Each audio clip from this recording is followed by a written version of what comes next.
आप income tax देते हो? देश के पहले किसान जो इनकम टैक्स दे रहे हैं, क्यों दे रहे हैं और क्या प्रावधान है? अच्छा लगता है। अच्छा लगता है, अपने आप को अमीर फील होता है। अच्छा, सरकार को पैसे बेचते भाई। ये देख लो हमारे स्टाफ को सारे तालियां बजा रहे हैं। सबसे बड़ा हाथ इसमें कॉन्ट्रैक्ट फार्मिंग का है। कोई दिन ऐसा नहीं होता जिस दिन 5-4 लाख रुपए की स्वीट कॉर्न ना जाती हो। एक मोटा मोटी ओवरऑल एक मन में फूट सा रहा है, 30 एकड़ में टर्नओवर कितना जा रहा है? देख रहे हो, शर्मा रहे हैं।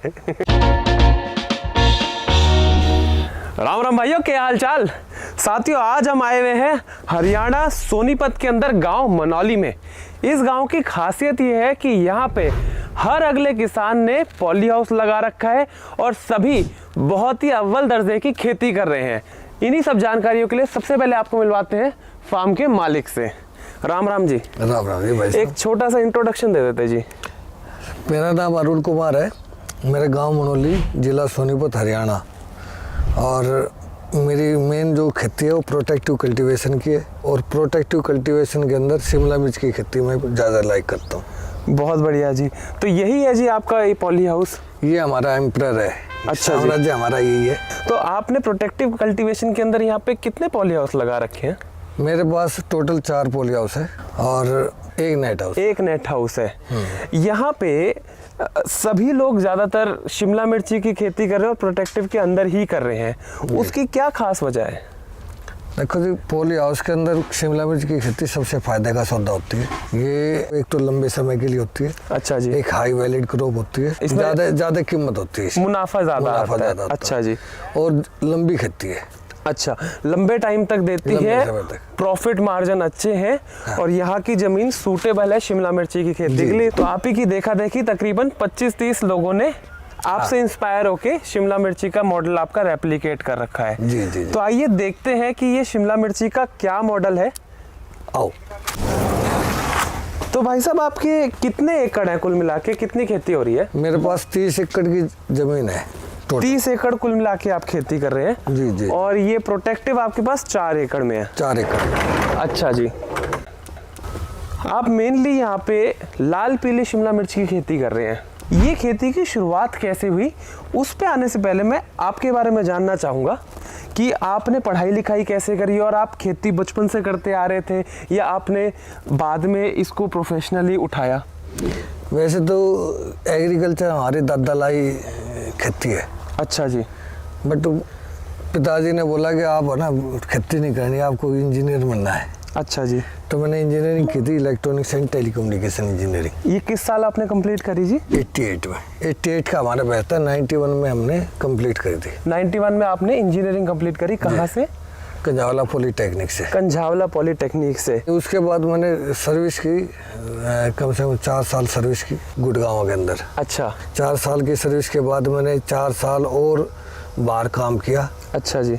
उसके बाद मैं खेती में आया। बाहर कहाँ, कैसा काम था जी? मेरा प्रॉपर्टी डीलिंग का काम था जी। प्रॉपर्टी डीलिंग का काम था। फिर ये 8 साल आपने काम करने के बाद खेती में आने का आपका क्या विचार बना, कैसे हुआ ये? घर की सिचुएशन के हिसाब से पिताजी एक्सपायर हो गए थे। अच्छा। तो खेती करनी पड़ी मुझे। ओह। तो 30 एकड़ की जमीन थी, तो जमीन को भी संभालना जरूरी था।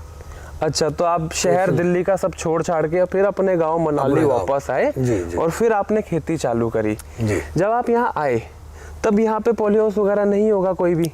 कुछ भी नहीं था जी। यहाँ पे गेहूं धान की खेती होती थी उस टाइम पे, और डीजल फूकता था, डीजल इंजन थे। तो थक पूरे दिन ऐसे करते रहते थे, पानी की सिंचाई के लिए। और किसानों की सिचुएशन ये थी कि गांव में ज्यादातर कच्चे मकान थे उस टाइम पे। अच्छा। और लोगों ने 2002 से पहले तो चेक नहीं देखा था, चेक क्या होता है। जब मैं खेती में आया तो मैंने पहले देखा, सिचुएशन देखी कि हर किसान के ऊपर इतना कर्जा था कि गेहूं के पैसे धान में और धान के पैसे गेहूं में लग जाते थे, अपने लिए कुछ नहीं बचता था। कर्जा उतारने में निकल रहा है, कर्जा उतारने में निकल रहा था। तो मैंने पूरी रीडिंग करने के बाद ये वो कयास लगाया कि भाई धान गेहूं में कुछ नहीं होने वाला, कुछ नया करेंगे तो कुछ होगा। अच्छा। तो इसीलिए 2002 के अंदर हमने एक यहाँ पर एक कंपनी थी एवर फ्रेश के नाम से। अच्छा जी। तो उसके लिए मैंने कॉन्ट्रैक्ट फार्मिंग की, स्वीट कॉर्न की। स्वीट कॉर्न की आपने कॉन्ट्रैक्ट फार्मिंग करी जी। फिर वहाँ से आप शिमला मिर्ची पे कैसे आए? स्वीट कॉर्न में सक्सेस लगने के में लगे जी 4 साल। अच्छा। 4 साल के अंदर हम पूरे सेट हो गए। तो हमारे स्वीट कॉर्न की एक सेट फसल होगी। अच्छा। वो कॉन्ट्रैक्ट फार्मिंग चलती रही। उसके बाद उसी कंपनी से पूछा और कुछ लगाना है, तो उन्होंने कहा भाई शिमला मिर्च लगा दो हमारे लिए। अच्छा।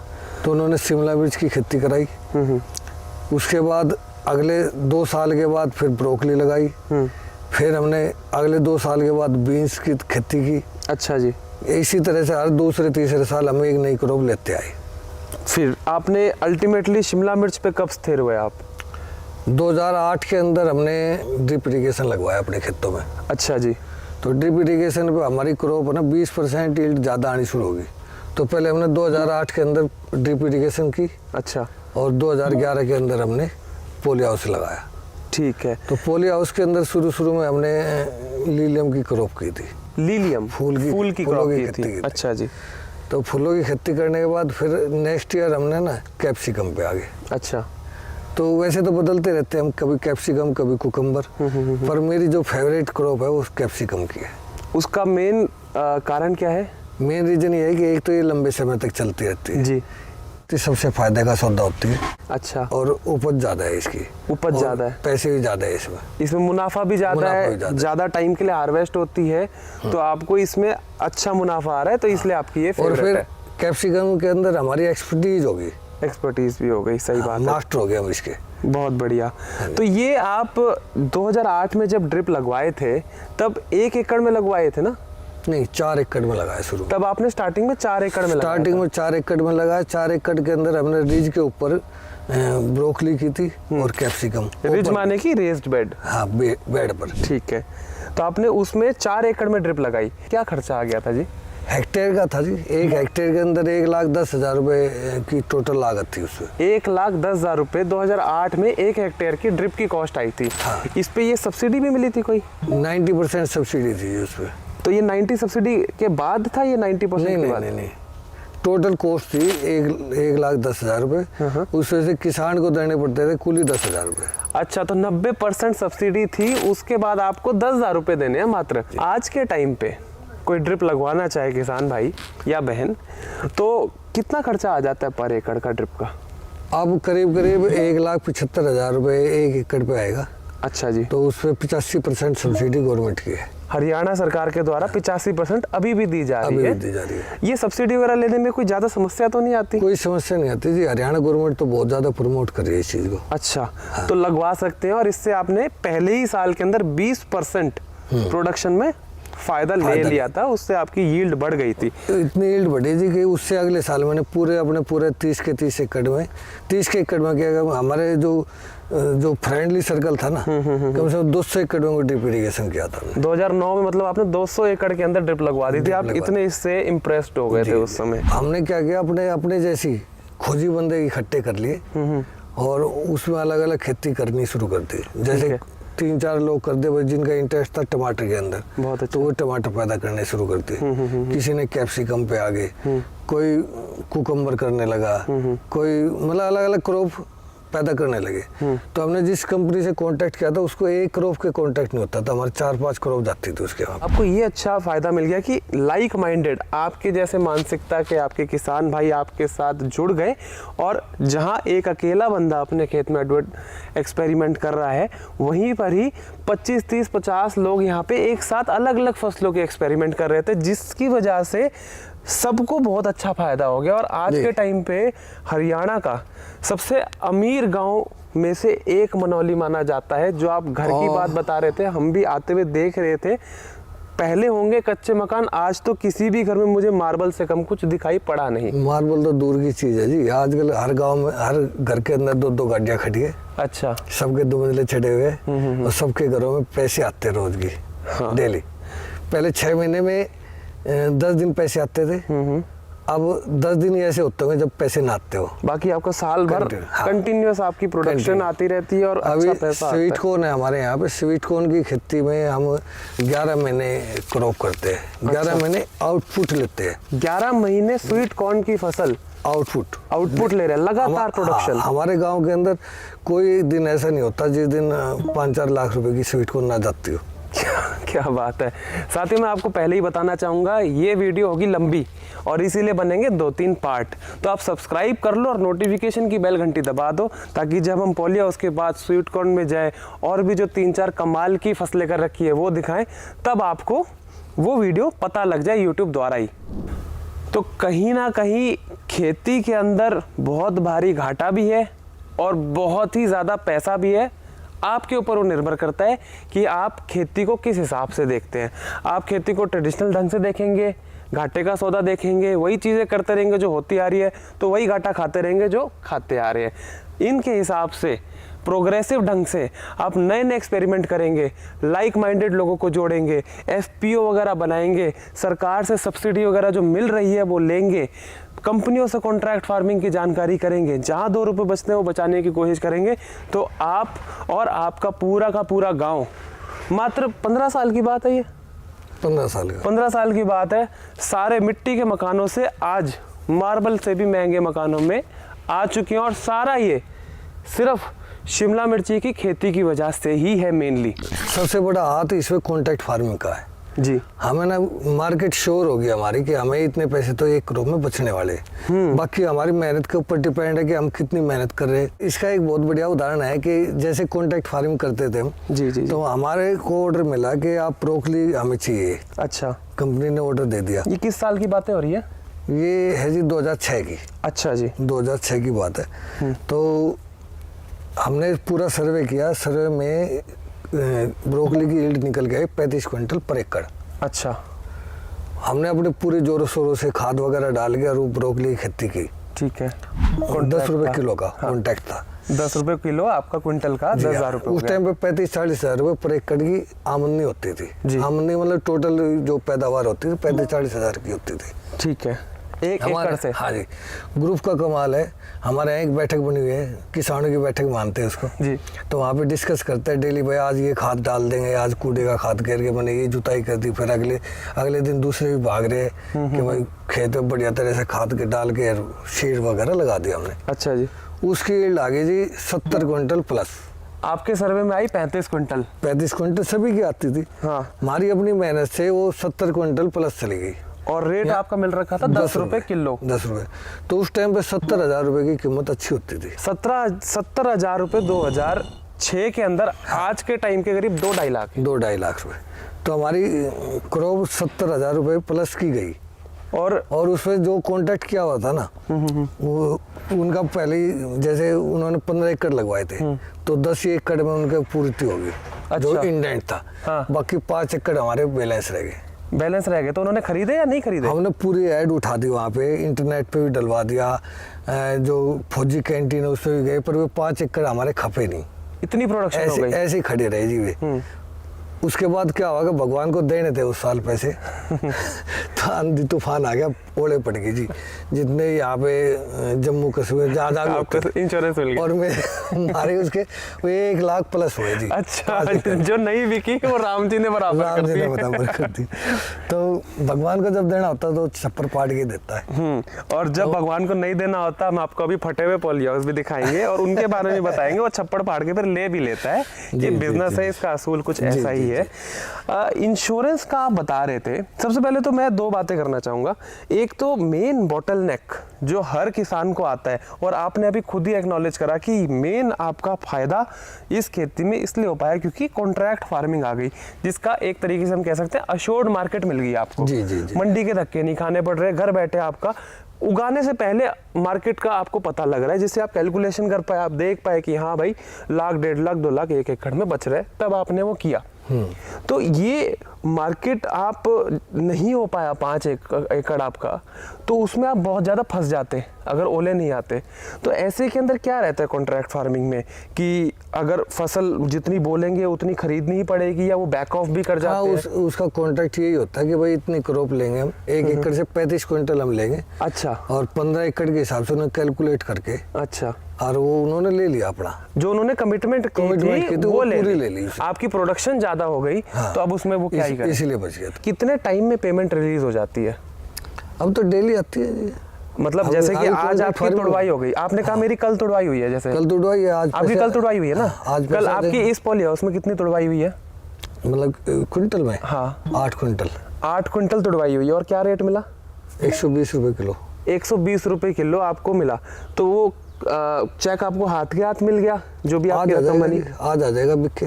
एक दिन के अंदर ही आपको चेक से आपके खाते में आ गया? वो तो अपने ऊपर डिपेंड है, हम पैसे आरती के पास छोड़ रहे हैं कि अपने बैंक में डाल रहे सीधे। अच्छा। हाँ, पर बिकने के बाद है ना हमारी वो इनकम पूरी है, मतलब अच्छा। पेमेंट आ जाती है। पूरे बिजनेस मॉडल पे और कैसे शिमला मिर्च होती है इस पे तो बहुत डिटेल में अभी हम बात चालू करेंगे, बट एक आइडिया के लिए अगर मैं पूछना चाहूँ, 8 क्विंटल आपका इस पॉली हाउस से टूटा जी, 800 किलो हो गया। 800 किलो आपका 120 रुपये के हिसाब से कितना बन गया जी? करीब करीब 96,000 हो गया। 90 लाख रुपए आपके आ गए। तो ये कितने दिन बाद तुड़वाई आप यहाँ कर रहे हैं? अब तो एक हफ्ते में एक हो रही है। अच्छा, सर्दी होने की वजह से? सर्दी जैसे जैसे सर्दी बढ़ेगी तो 15 दिन में टूटने शुरू हो जाएगी। अच्छा अच्छा राइपनिंग कम होती है। अच्छा। जैसे गर्मी होगी, बीच में गर्मी होगी तो जल्दी टूट तो जाएगी। इस बैच की प्रोडक्शन कब से चालू हो रखी है? इसकी चौथी क्रॉप है जी, चौथी तुड़ाई हुई है अभी। तो अभी नवंबर से ही चालू हुई है? हाँ, नवंबर से। अच्छा ठीक है। तो अप्रोक्सीमेटली हफ्ते में एक तुड़वाई हो रही है। एक पॉली हाउस में से आपको 4-1 लाख रुपए हर महीने के आ रहे हैं अप्रोक्सीमेटली, जो आपका सेल हो रहा है। महीने बाद हुआ वो करते शुरुआत में ज़्यादा आएंगे, फिर बीच से कम आएंगे, फिर ज़्यादा आएंगे। अच्छा, तो टोटल 10-12 लाख रुपए की हमारी हो सकती है इससे। ठीक है। चलो अभी बिजनेस मॉडल पे, इनकम पे बात करेंगे। पहले ये समझते हैं, हमारी ये लाल पीली शिमला मिर्च है, इसमें हरी शिमला मिर्च भी आती है। आप लाल पीली शिमला मिर्च ही क्यों करते हैं? देखो, प्रोटेक्टिव कल्टीवेशन के अंदर हम नॉर्मल कैप्सिकम नहीं करते। अच्छा जी। ये पैंथराकॉर्फिक सीड होते हैं। उसकी क्या विशेषता है? इसके सेल्फ पोलिनेटेड होते हैं एक तो, अच्छा जी। और ये जो कलर चेंज करते हैं प्रोटेक्टिव कल्टीवेशन के अंदर ही करती है। अच्छा, तो सेल्फ पॉलिनेटेड का मतलब ये हो गया कि इसमें आपको बाहर से पॉलिनेशन की ज़्यादा ज़रूरत नहीं पड़ेगी। एक ही पौधे के अंदर मेल और फीमेल पार्ट हैं, वो वहीं पर ही पॉलिनेट हो जाता है। इसीलिए ये पॉली हाउस या प्रोटेक्टिव कल्टीवेशन, जैसे कि नेट हाउस हो गया, पॉली हाउस हो गया, उसके अंदर बड़े आराम से हो जाती है। लाल पीली आप हरे के मुकाबले ज़्यादा रुपये मिलने की वजह से, ज़्यादा मार्केट प्राइस होने की वजह से लाल पीली शिमला मिर्च आप करते हैं। वैसे मैं आपको बता दूं कि ये जो लाल पीली बोल रहे हैं, हम स्वीट पेपर बोलते हैं इसको। Sweet Shimla paper. मिर्च तो देसी भाषा में शिमला मिर्च बोलते थे। शिमला मिर्च का साइज है ये।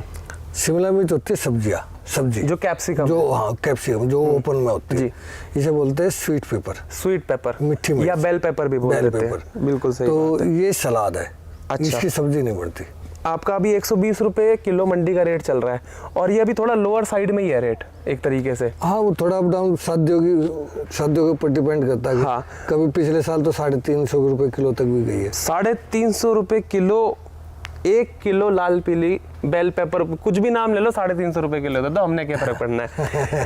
तो शिमला मिर्च जो है, सब्जी वाली हरी वाली जो कैप्सिकम है, उसका क्या रेट जा रहा है इन कंपैरिजन टू? जब ये 350 रुपये थी, वो 80 रुपये किलो थी। अच्छा, और अभी ये 120 रुपये है, और तो वो 20 रुपये है। 20 रुपये है।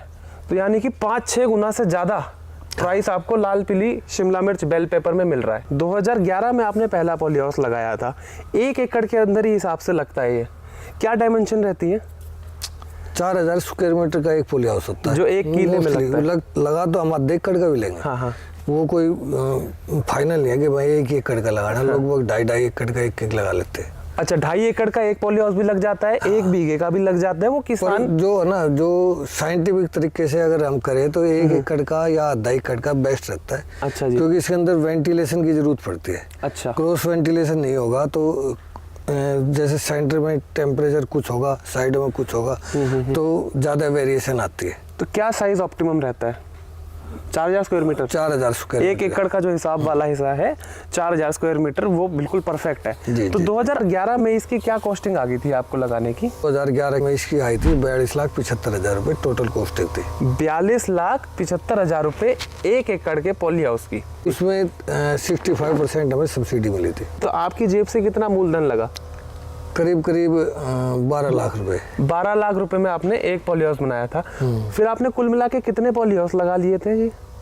उस टाइम पे तो जी 2 साल तो हमने एक ही रखा, फिर 2 साल के बाद हमने जैसे ही इसके पैसे पूरे हुए, हाँ। तो हमने अगले लगाने शुरू कर दिए। तो एक पॉली हाउस लगाया, उसके मुनाफे से आपने 2 साल बाद ही दूसरा पॉली हाउस लगा दिया। जी, जी, जी। करते करते कितने लगा लिए फिर? मैंने 7 लगा लिए थे जी। 7 लगा लिए थे, पर अभी हैं 3 ही, 4 4 है लेकिन उसमें पॉली हाउस पिछली बार एक बाउंडर आ गया था यहाँ पे, उखाड़ दिया उन्होंने। अच्छा, स्टॉर्म आ गया था। प्रॉब्लम्स पे बात करेंगे लास्ट में। अब और रुका ना जा रहा, अब बताना चालू करो इसकी क्या प्रोसीजर रहता है शिमला मिर्च या बेल पेपर कोई अपने खेत में तो करना चाहे। इसके अंदर प्रोटेक्टिव कल्टीवेशन के अंदर हम और शुरू से करें तो हम इसको ना पहले ज़मीन का ट्रीटमेंट करते हैं सोलराइजेशन से। तो शिमला मिर्च लगाने का सबसे पहला स्टेप है हमारा सोलराइजेशन का। सोलराइजेशन बेसिकली होता ही है कि जब मई, जून, जुलाई, ये जो 3 महीने सबसे ज़्यादा भयंकर गर्मी के होते हैं, जब 45 डिग्री तक चले जाता है बाहर का टेम्परेचर, तब यही जो ऊपर आप पन्नी देख रहे हैं पॉली हाउस के अंदर लगी हुई ट्रांसपेरेंट पन्नी जो है, उसी की पतली वाली एक पन्नी आती है स्पेशल, जो 20 माइक्रोन की होती है। उस पन्नी को बिछाने से पहले ड्रिप लगा दी जाती है ज़मीन के अंदर और फिर पन्नी डाल दी जाती है और पानी छोड़ दिया जाता है। पानी छूटते ही भभक बनती है, ज़मीन से गर्मी निकलती है और वो गर्मी जो होती है वो पन्नी के नीचे ज़मीन में ट्रैप हो जाती है और 80 डिग्री तक का टेम्परेचर हमारा ज़मीन का हो जाता है। उससे होता ही है कि जितने भी कीड़े हैं, पैथोजन है, फंगस है, जिन्होंने अंडे दे रखे हैं, जो पिछले साल की फसल के अंदर अभी रह गए थे, वो सारे मर जाते हैं। कुछ बेनिफिशियल बैक्टीरिया भी मर जाते होंगे इसमें, लेकिन फिर भी ये सोलराइजेशन का एक बहुत ही इम्पोर्टेंट स्टेप है जो 99% ऑफ द फार्मर किसान नहीं करते हैं। सही कह रहे हैं जी, सोलराइजेशन एकदम शुरू में हमारे साथ भी यही हुआ कि हमने नहीं किया। उसके अंदर है ना, यहाँ इसके अंदर बहुत सारी प्रॉब्लम क्रिएट हुई। अच्छा। अगले साल क्रॉप 50% हुई और लागत दुगनी आ गई। अच्छा, क्योंकि स्प्रे वगैरह में खर्चा बढ़ गया। जी जी जी जी। तो इसके बाद हमारा जी स्टेप 2 क्या रहता है इसमें? जैसे हम इधर सोलराइजेशन करते हैं, उधर पौध तैयार होने के लिए दे देते हैं। पौध कहाँ तैयार होने देते हैं ये? गवर्नमेंट ने कंट्रोल कंडीशन के पॉली हाउस लगाए हुए हैं। जो ये इंडो इजराइल रिसर्च सेंटर है गरोंडा का। अच्छा। अब तो प्राइवेट बहुत लोग बच्चों ने लगा लिया, हमने भी लगा लिया। जी जी जी, आपकी भी एक पॉली हाउस हमने देखा छोटा, सिर्फ नर्सरी का करना है, वहाँ भी आपको अभी लेके जाएंगे। तो वहाँ पे पौधे डाल देते हैं। 1.5 महीने 50 दिन लगते पौधे तैयार होने में और 85 दिन लगते सोलराइजेशन में। अच्छा, तो सोलराइजेशन के साथ ही आपका स्टेप 2 चालू हो जाता है, जिसमें आप नर्सरी का ऑर्डर लगा देते हैं। अब अलग अलग जगह लगा सकते हैं आप, नर्सरी खुद भी तैयार कर सकते हैं, वो हम बाद में दिखाएंगे। आप सरकारी इंस्टीट्यूट जैसे कि घरौंदा, जो हमारा हरियाणा के अंदर एक गवर्नमेंट का रिसर्च सेंटर है, वहाँ पे 1 रुपया लेते हैं प्योद का वो। अब 1 रुपया 40 पैसे है। अब 1 रुपया 40 पैसा होगा पर सीडलिंग। इसमें आपको बीज खुद लेके जाना होता है अपना। हाँ जी, हाँ जी। और वो आपको प्योद बना के दे देते हैं। अब तो किसानों को एक्सपीरियंस हो गया जी, अपना लगा रहे हुए सब। बहुत अच्छी बात है। तो आप वहाँ से परचेज कर सकते हैं। ये सरकार से हमने जो प्योद ली उसमें 1 रुपया 40 पैसा तो प्योद का कॉस्ट आ गया। और बीज का क्या कॉस्टिंग आती है? करीब करीब 7 रुपए का सीड आता है एक बीज। एक बीज 7 रुपए का है। तो ये बीज आपका 7 रुपए का एक आता है, प्लस आपका 1.5 रुपया ही मान लें हम लमसम करके, वो आपकी प्योद की कॉस्ट पड़ जाती है। आपका आने जाने का कुछ हो गया तो 9 नहीं तो 10 रुपए मान लो। 8.5 रुपए सीड तैयार करने के हो जाते हैं और 50 पैसे सीड लाने में ट्रांसपोर्ट का। ट्रांसप्लांट तक 10 रुपए का खर्चा आ जाता है जी। ट्रांसप्लांट तक 10 रुपए का खर्चा आ जाता है। और खुद प्योद बना रहे हो तो कितनी कॉस्टिंग आ रही है? उसके अंदर 20% कम हो जाएगी बस। इसके बाद हमारा स्टेप 3 क्या रहेगा?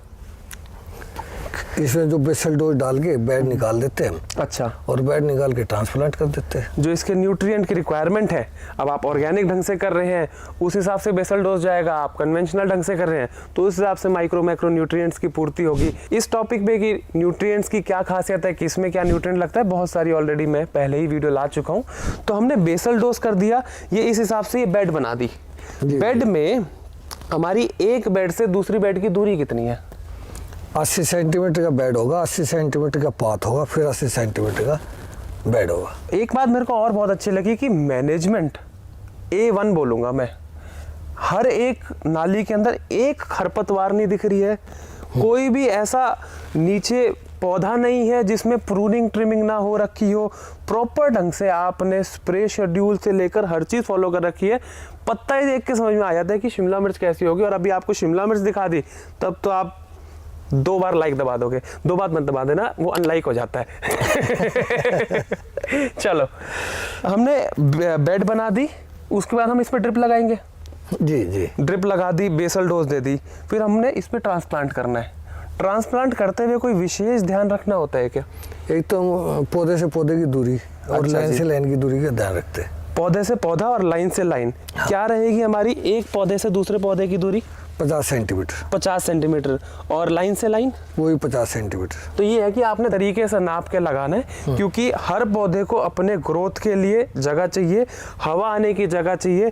जहाँ पे घोट बनने लगी वहीं पर ही आपकी इन्फेक्शन बीमारियां आनी चालू हो जाएंगी। बेसिकली जमीन तैयार करने का हमारा अभी तक का क्या खर्चा आ गया? जैसे कल्टीवेट होगा, रूटावेटर होगा, फिर रिज वाले से आप बेड बनाएंगे, फिर ड्रिप बिछाने में आप लेबर लगाएंगे। एक बेड का 150 रुपए का इसका ये बनाने का, ड्रिप बिछाने का और ट्रांसप्लांट करने का अच्छा, पूरा खर्चा है। तो आपने जो 8-9 रुपए की पौध ली, उस पे एक बेड बनाने का खर्चा आ जाएगा 150 रुपए। 150 रुपए के अप्रोक्सीमेटली। कितनी बेड है यहाँ टोटल?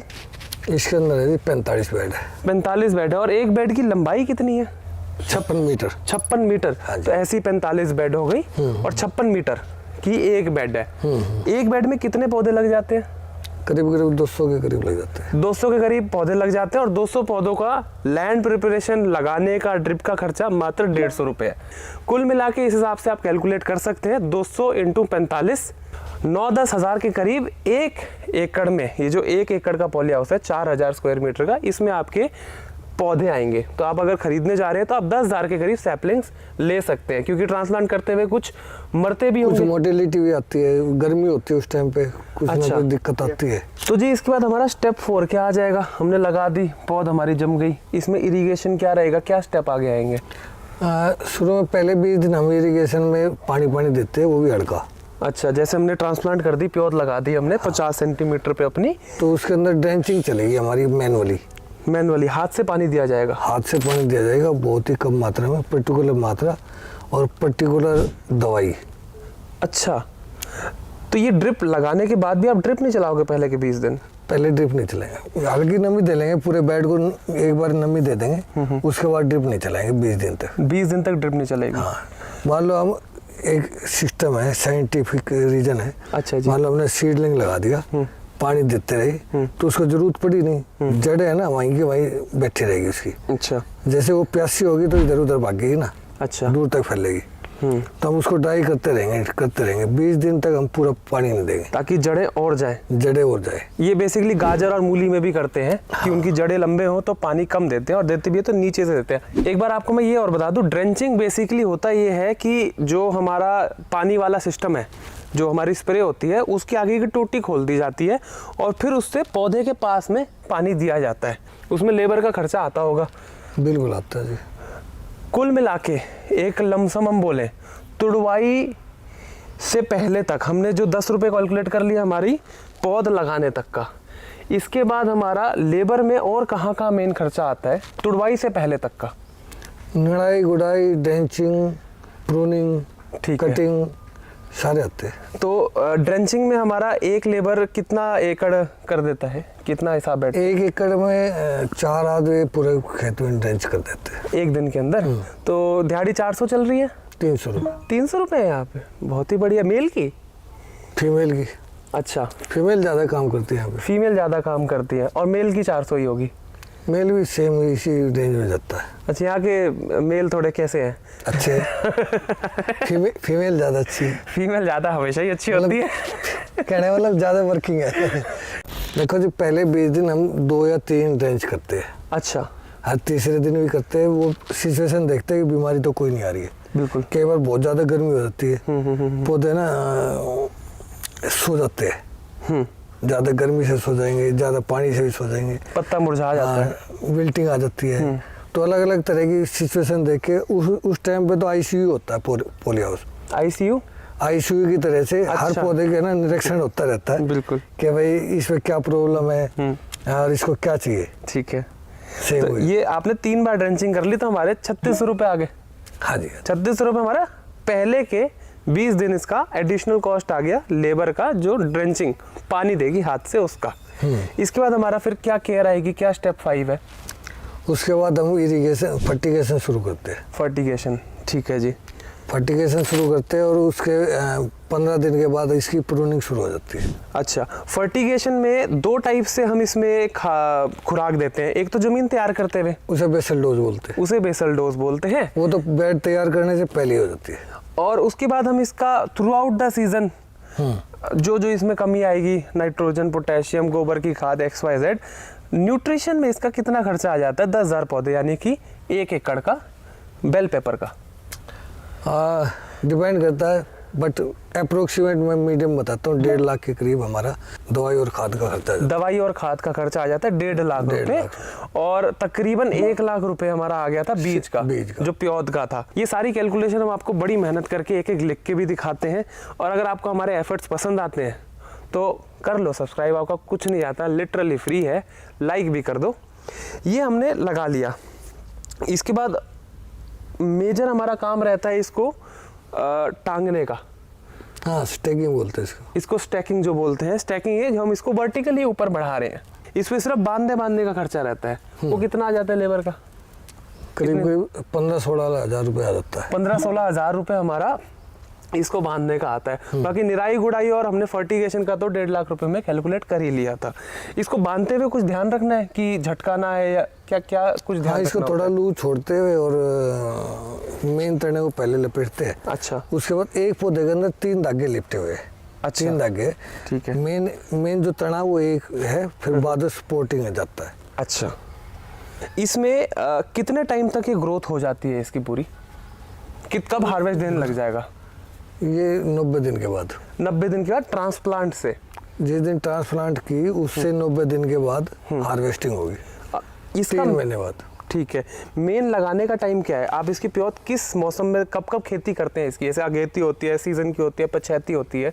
मोस्टली हमने एक टाइम डिसाइड किया हुआ है, 10 अगस्त से 20 अगस्त के बीच में हम इसको ट्रांसप्लांट करते हैं। 10 अगस्त से लेकर 20 अगस्त तक, जब बाहर मौसम 35-40 भी जा रहा होता है, अंदर 45 होता है। अंदर 45 होता है। शिमला मिर्ची ठंड की फसल होती है, बट 45 डिग्री ये ग्रोइंग स्टेज पे सह लेती है। सह लेती है, बट इसकी एक खासियत है कि जैसे जैसे ग्रो करेगी ठंड बढ़ती जाएगी। ठंड चाहिए, ठंड की तरफ को जा रहा है, बिल्कुल। गर्मी से ठंड की तरफ को। गर्मी होगी तो इसमें फ्रूट की क्वालिटी और फ्लावरिंग में कमी आ जाती है। तो आप इसको 10 अगस्त में 10 अगस्त में से 15 अगस्त तक इसकी ये सारी कार्रवाई होती है। 15 अगस्त भी हमने मान लिया या 10 अगस्त मान लिया, तो 3 महीने आपका अगस्त, सितंबर, अक्टूबर, नवंबर। 15 नवंबर से इसकी पहली हार्वेस्टिंग चालू हो जाती है जी। अब तक आप इसमें से फिर 4-5 बार तुड़ाई ले चुके होंगे। 4 बार। 25 दिन के अंदर कितनी हार्वेस्टिंग आ चुकी है? कल आपकी लास्ट 40 क्विंटल के आसपास इसकी आ चुकी है। पिछले साल का डाटा देखें तो कितनी कुल मिला के प्रोडक्शन आ जाती है, यानी कि ये कब तक प्रोडक्शन देता रहेगा इस हिसाब से? टोटल एवरेज प्रोडक्शन हमारे यहाँ पे 250 क्विंटल तक आती है इसकी। 250 क्विंटल, यानी कि 25,000 किलो प्रोडक्शन आ जाती है। 15 नवंबर से शुरुआत होती है हार्वेस्टिंग। कब तक तुड़ाई होती रहती है? मई तक। मई तक तुड़ाई होती रहती है। जब गर्मियाँ होंगी तो हर 4 दिन, 3 दिन, 2 दिन में तुड़ाई होती रहेगी। जब नवंबर, दिसंबर, जनवरी की ज़्यादा कड़ाके की ठंड होती है तो इसमें हार्वेस्टिंग 15-15 दिन बाद होती है, क्योंकि फूल बनने की और फ्रूट के साइज बढ़ने में ज़्यादा टाइम लेता है ठंड के अंदर। सही कह रहे हैं जी? जी जी बिल्कुल। तो कुल मिला के लेकिन आपका 250 क्विंटल माल निकल आता है। हाईएस्ट आपने कितना अचीव कर रखा है इसमें? देखो जी, 350 क्विंटल तक निकल ली हुई है। 350 क्विंटल 1 एकड़ से? 1 एकड़ से। जो आप एक स्टेप लगातार चलता रहता है वो होता है प्रूनिंग। आपने 2-3 बार मेंशन भी किया है। प्रूनिंग का मतलब एक तरीके से कटाई होती है पत्तों की। हम यहाँ पे देख भी रहे हैं, अभी रिसेंटली यहाँ पत्ते कटे हुए भी हैं। प्रूनिंग का क्या कॉन्सेप्ट है, क्यों जरूरी है, क्या ध्यान रखना है करते हुए, किस मौसम में करना होता है? एक्चुअली जो कैप्सिकम का पौधा ना, और उसकी प्रूनिंग ना करे तो वो उससे से अलग अलग ब्रांच निकलेगी, यूं फैलने लग जाएगा, फैल जाएगा, झाड़ी बन जाएगी, झाड़ी की तरह, बुश की तरह, बुशी पौधा हो जाएगा। हाँ जी। तो हमें बुशी नहीं चाहिए, हमको वेंटिलेशन भी चाहिए, हवा भी आड़ भी लगनी चाहिए जी, फ्लावरिंग भी चाहिए, इतनी फ्लावरिंग चाहिए कि वो स्टैक हो जाए, अच्छा, वरना टूट के नीचे पड़ जाएगा। बिल्कुल। तो उसके लिए हम उसको प्रूनिंग करते हैं। अगर प्रूनिंग आप कम कर रहे हो तो आपको गैप बढ़ाना पड़ेगा प्लांट टू प्लांट का। यहाँ पे जो 50 सेंटीमीटर कर रखा है एक पौधे से दूसरे पौधे में, उसको बढ़ाना पड़ेगा। ये हाई डेंसिटी जो कर रहे हैं इसके लिए प्रूनिंग करना मस्ट है। इसमें हवा का संचालन होता रहता है, हवा जाएगी, कीड़े ज़्यादा नहीं पनपेंगे, स्प्रे तरीके से लग पाएगा, तुड़वाई बढ़िया से हो पाएगी, ओवरऑल नीट एंड टाइडी भी लगा रहता है। तो प्रूनिंग मस्ट स्टेप है, जो हमारा ये 7वां और 8वां स्टेप है, यही है इसके अंदर जी। हाँ जी, यही है। प्रूनिंग के अंदर भी कोई बहुत ज़्यादा खर्चा तो आता नहीं होगा। प्रूनिंग का खर्चा ये है जी, 4 आदमी परमानेंट 1 एकड़ में लगे रहेंगे। वो हार्वेस्ट में भी काम आती होगी फिर। हार्वेस्टिंग में काम करते हैं। तो आपके पास परमानेंट लेबर यहाँ कितनी है 30 एकड़ के लिए, जिसमें 4 एकड़ आपने शिमला मिर्च लगा रखी है? मेरे pass on an average 16 labour रहती है। ऑन एवरेज आपके 16 परमानेंट लेबर है। Permanent labour. और फिर आप उसके अलावा दिहाड़ी के लेके आते हैं? दाढ़ी के भी लेके आता हूँ। तो कुल मिला के लेबर में फिर कितना खर्चा कर रहे हैं? पूरे साल भर की एवरेज आते हैं 14 लाख रुपए की जो मेरी। 14 लाख रुपए आप लेबर पे खर्चा कर रहे हो। बड़ी बड़ी कंपनियां जो अच्छा पैसा कमा रही है वो भी इतना रोजगार नहीं देती हैं जितना यहाँ पे हर पॉली हाउस का मालिक गांव को, और कहाँ से लोग आ रखे हैं, बिहार से भी आ रखे हैं बेचारे, यूपी से आ रखे हैं, उनको यहाँ इतना रोजगार दे रखा है। एक मोटा मोटी ओवरऑल एक मन में फूट सा रहा है, 30 एकड़ में टर्नओवर कितना जा रहा है? देख रहे हो, शर्मा रहे हैं। साल के ऊपर डिपेंड करता है, 50 लाख से लेके 80 लाख तक चला जाता है। 50 लाख से लेकर 80 लाख तक का चला जाता है। कभी मंडी का भाव कम हो गया तो कम हो जाएगा, कभी मौसम अनुकूल नहीं रहा तो कम हो जाएगा। बिजनेस में ये टर्नओवर बताया मैंने, टर्नओवर। हाँ, इनकम नहीं है। बिल्कुल, अभी खर्चा कैलकुलेट कर रहे हैं ना हम, इसीलिए तो 14 लाख उसमें से तो लेबर का खर्चा हो गया आपका। उसके अलावा और आपका जैसे मेंटेनेंस हो गई, 50% खर्चा मान लो जी। 50% खर्चा हो जाता है। मतलब ये है कि 30-40 लाख के बीच में मेन सूखा प्रॉफिट है, जिस पे कोई इनकम टैक्स नहीं है।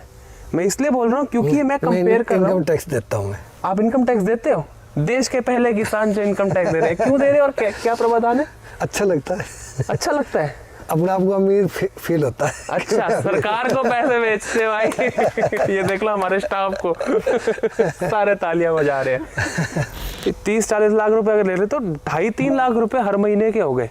और 2.5-3 लाख रुपए की नौकरी 0.0001% इंडियंस को मिलती है, जो बहुत ही लकीली अच्छी कंपनी में लगे रहते हैं और 20 साल तक काम वहीं करते रहते, तब इतनी सैलरी पहुंचती है। हाँ, अगर यहाँ का लड़का है 22 साल 20 साल 18 साल, कॉलेज कंप्लीट किया, स्कूल कंप्लीट किया, आपकी छत्रछाया में आके सीख के कर रहा है, बहुत सारे बच्चे आते ही होंगे, तो वो नौकरी से कई गुना ज्यादा कमा लेंगे आने वाले 5 साल के अंदर ही। बिल्कुल, फ्यूचर यही है। साथियों, अगर आप खेती सही से सीखना चाहते हैं तो आप हमारे एग्रो बिजनेस कोर्सेज ज्वाइन कर सकते हैं। हमारे ऑर्गेनिक एकड़ इंस्टीट्यूट में vermi composting, organic farming, vegetable production के साथ साथ मधुमक्खी पालन और मार्केटिंग की बहुत ही वर्ल्ड क्लास लेवल की प्रैक्टिकल ट्रेनिंग, और उन लोगों के लिए जो हमारे फार्म पे नहीं आ सकते, ऑनलाइन क्लासेस दी जाती है। सभी कोर्सेज को कंप्लीट करने के बाद आपको सर्टिफिकेट भी मिलेगा, और जब आप हमारे फार्म पे आएंगे तो रहने और खाने की भी बहुत अच्छी आपको यहाँ पे व्यवस्था मिलेगी। इन कोर्सेज की अधिक जानकारी डिस्क्रिप्शन में और वीडियो के आखिर में दी गई है। तो अभी के लिए चलिए वीडियो में आगे बढ़ते हैं। पिछले साल की हम बात कर रहे थे, क्योंकि अभी तो इसका सीजन चालू हुआ है। हमने मंडी के अंदर ये सारा आपने माल निकाला। कुल मिला के पिछले साल एक पॉली हाउस की कितनी प्रोडक्शन आई थी? 200 प्लस थी। 200 प्लस थी।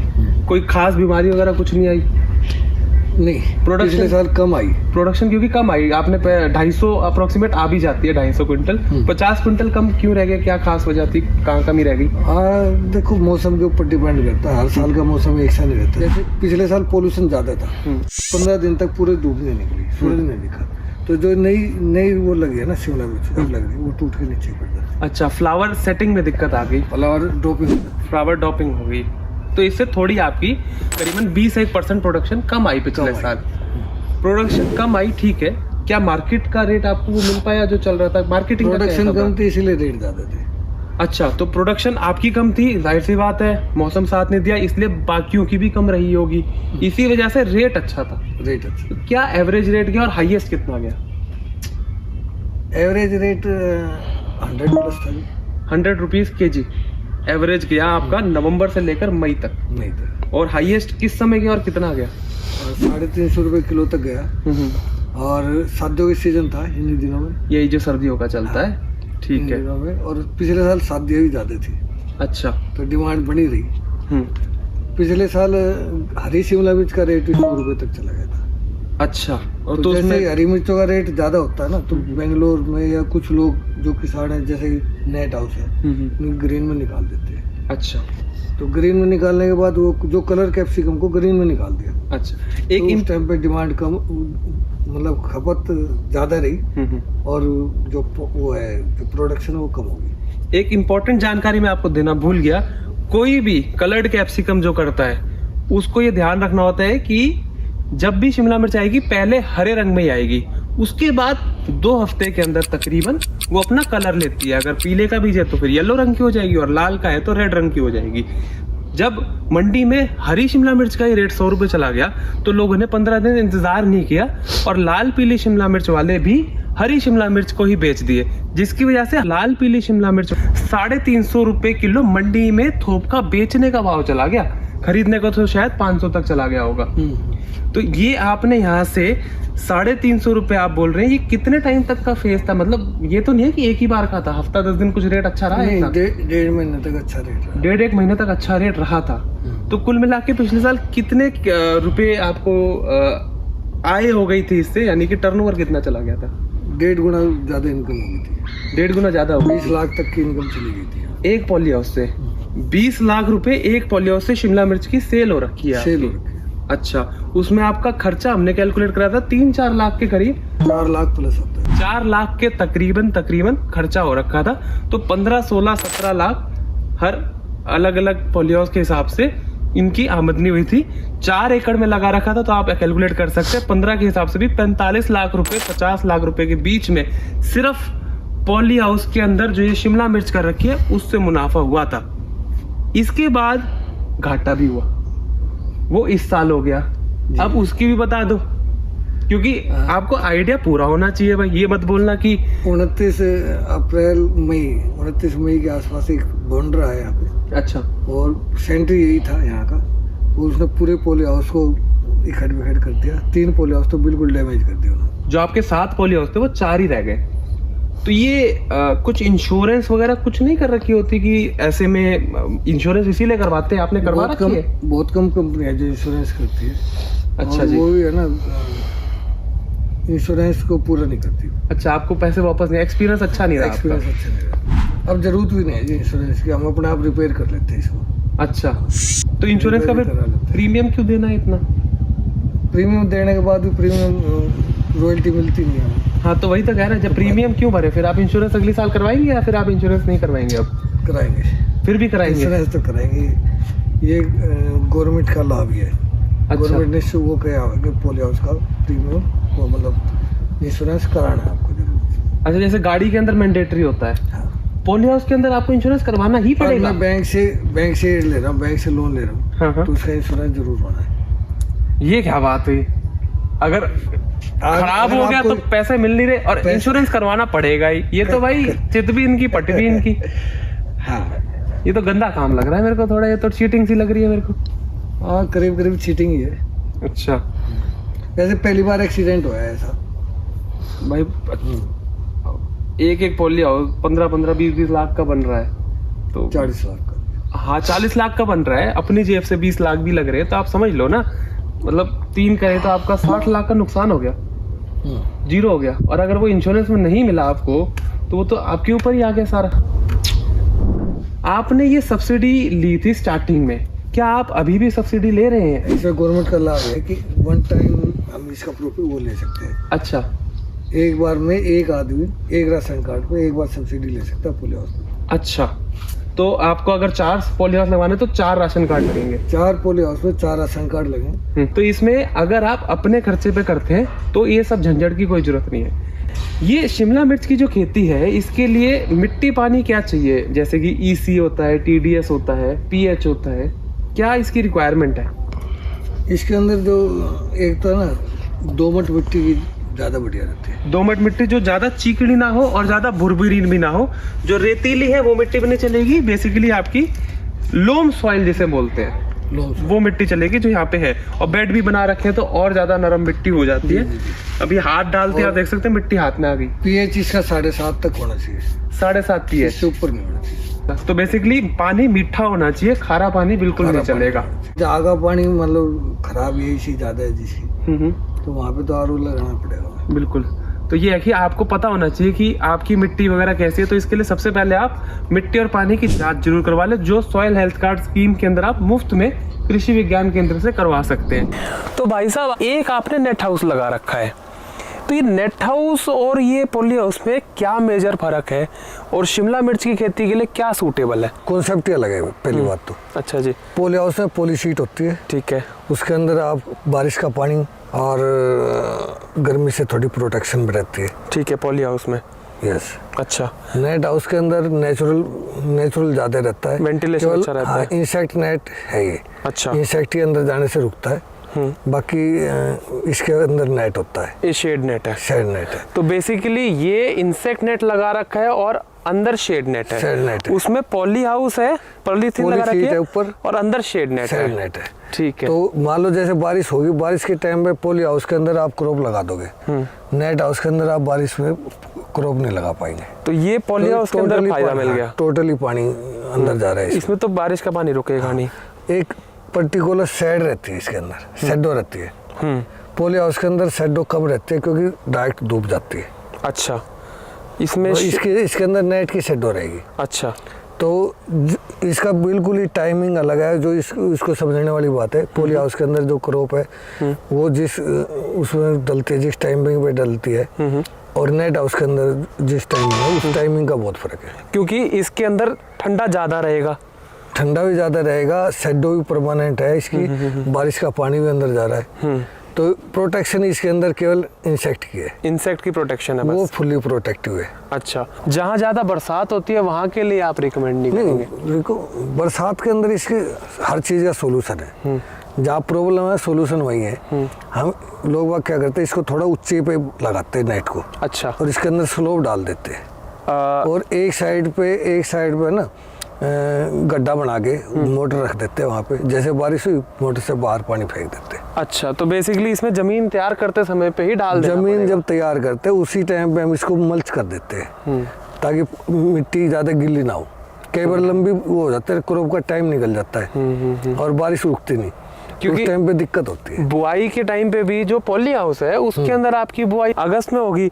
इसकी बुआई के लिए जमीन की तैयारी आपको बारिश से पहले मई में करनी पड़ेगी। हाँ, क्योंकि बारिश में तो चल नहीं सकता। हाँ। पॉली हाउस में आपकी एक बूंद अंदर ना टपकेगी, बस। तो वो आप बरसात हो कुछ हो आपको फर्क नहीं पड़ेगा। यही प्लस पॉइंट है जी। इसमें जैसे कि हार्वेस्ट के लिए तैयार है सामान, लेबर आ रही है और बारिश में बरसने लग गया, तो इसमें नहीं काम हो पाएगा, रुक जाएगा। पॉली हाउस में काम चलता रहेगा। अब जैसे सर्दी पड़ेगी, उसके अंदर थोड़ा टेम्परेचर मेंटेन हो जाएगा। अच्छा। इसके अंदर जो क्रॉप अब मान लो खड़ी है ना, तो कैप्सिकम तैयार नहीं होने की, ठंड ज़्यादा रहेगी, शेडो परमानेंट है इसके अंदर, धुंध भी जाएगी, पाला भी जाएगा। अच्छा। तो ये आपको पाले से भी कोई बचाव नहीं करेगा। तो सर्दियों में इसमें क्रॉप फेलियर का भी चांस बढ़ जाता है। फेलियर नहीं, बट लंबी चली जाएगी, राइपनिंग की तरफ कम जाएगी। तो इसमें सर्दियों में पाले के लिए जैसे हमारे यहाँ पे तो पानी लगा देते हैं या फिर सल्फर का स्प्रे कर देते हैं। ये सभी होता है, इसमें भी पाले से बचाव के लिए क्या क्या करते हैं? सल्फर वगैरह का स्प्रे करते हैं। अच्छा। तो ऊपर शेड नेट है, शेड नेट को फैला देंगे रात को, तो डायरेक्ट पाला नहीं पड़ता इसमें। हाँ। तो आप क्या सलाह देंगे कि नेट हाउस में करना चाहिए या पॉली हाउस में? क्योंकि पॉली हाउस से कंपैरेटिवली 10-1 लाख रुपए कम में बन जाता है हमारा। 10-1 लाख रुपए कम में बनता है, और इसकी जो मेंटेनेंस है वो बहुत कम है बजाय पॉली हाउस के। अगर पॉली हाउस के अंदर आंधी आती है, शीट पड़ती है, तो बहुत ज़्यादा खर्चा आता है। इसको नॉर्मल किसान भी लगा के इससे प्रॉफिट ले सकता है। अच्छा। प्रॉफिटेबिलिटी में केवल है ना, ये सोच लो कि 20-25% का फर्क है।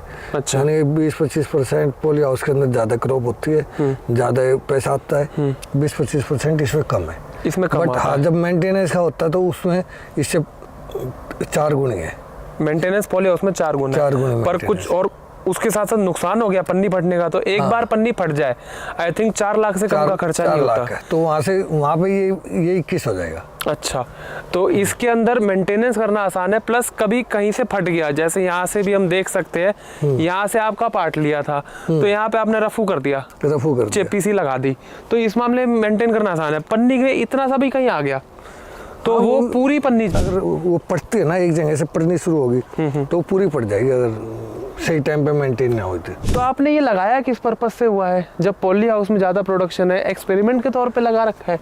अभी शुरू में है ना गवर्नमेंट का रूल था कि एक नेट एक पॉली हाउस लगा सकते थे हम। अच्छा, एक राशन कार्ड पे एक नेट और एक पॉली, तो आपने दोनों लगा लिए? देखते मैंने दोनों इसीलिए लगा लिए कि एक पॉली हाउस पे भी उतना टाइमिंग देना और 2 पे भी और 4 पे और 6 पे भी टाइमिंग सेम है। काम करना मजदूरों को है हमारा काम है देखा रेखी करना। तो एक पोल हाउस पे भी इतना ही टाइम लगेगा मेरा और 4 पे भी इतना ही टाइम लगेगा। तो साथियों, उम्मीद करते हैं कि आज की वीडियो आपको पसंद आई हो। तो लाल रंग का ये जो सब्सक्राइब का बटन है इसको दबाओ और लाइक करो। मौज मजे में खेलते जाओ। जल्दी मिलते हैं एक और ऐसे ही बहुत ही कमाल के फार्म पे, तब तक के लिए ख्याल रखिएगा। जय हिंद, जय जवान, जय किसान, राम राम।